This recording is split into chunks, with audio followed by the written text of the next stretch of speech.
My name's Sarah Rosser, and I'm 17 years old. I'm a junior at Holidaysburg. And when I was 9 years old in 1998, I was diagnosed with a seizure disorder, and I was having 20 seizures an hour, which, trust me, is a lot, and it takes a lot out of you. I went through many different treatments. I was on many different medications. I was on 2 different starvation diets, and I even had to go as far as having brain surgery to see if they could remove the piece of the brain that was causing my problem. They got in there after doing the surgery, and they told me there was nothing that they could do, that it was too far up in my head, that if they were trying to remove it, that it would cause blindness, or it would cause me to go deaf, or that I would even die. And they weren't even sure if they did that it would work for me. After I came out of the hospital, it was about, that would be the year 2003. That October, I went to the doctors, and they basically told me there was nothing more they could do with me. I'm done. I was stuck with this forever. And that kind of hit me like a ton of bricks, because I was 16 and it meant I wouldn't be able to get my license, which was a big thing. And it just meant that a lot of the stuff that I had planned for myself, I didn't think was going to happen, and it made me feel really different, and it made me isolate myself, because I didn't want anybody else to get too close or to find out what was going on, because I was afraid that they'd reject me and think I was weird or something. And so at that time, when they told me there was nothing they could do, I pretty much said, I'm done. I just want to be normal. I don't want to have to deal with these medical decisions anymore. So that's what I did. I got involved at my youth group. I went out and started making new friends, which was really hard, because when you isolate yourself, it's hard to open back up to people, and it's still kind of hard for me to do. But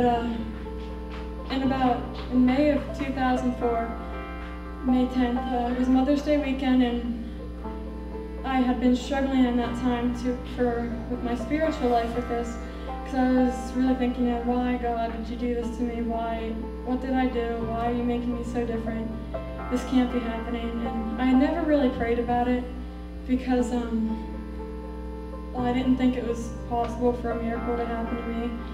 And I kind of had the mentality of, well, the doctors can't do anything, so he probably won't be able to do anything for me either, which was bad on my part.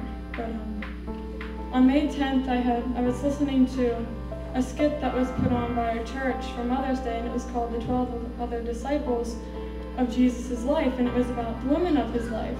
And my mom was in the play, and at random, she was given a part of a mother with a daughter with an incurable disease, and that was by random. Well, Saturday night I went to bed, and midnight, and I was just lying there, and I was like, you know what, I'll try it. Not really expecting anything. I was saying my prayers, and I said, dear God, I don't know what to do, just please come and cure my seizures and just take them away from me. And I was falling asleep that night, and almost completely asleep when I heard my name being called.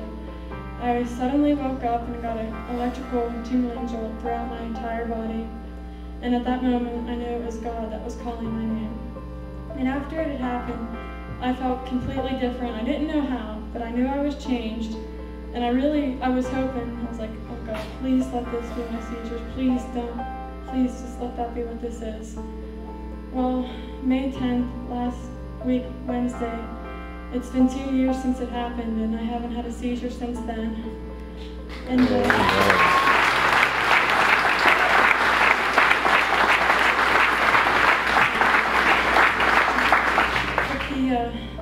like I said earlier, my mom was in this play, and part of this play was that she was begging God Jesus to cure her daughter, just please heal her. And he kept saying, no, I can't do this for you, I can't do it.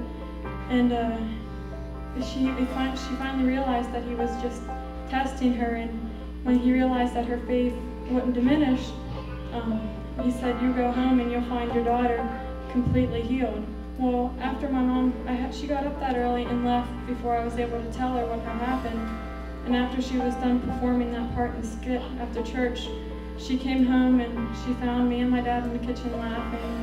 And it happened just as the skit, or Jesus said it would. I told her that I was healed. Amen.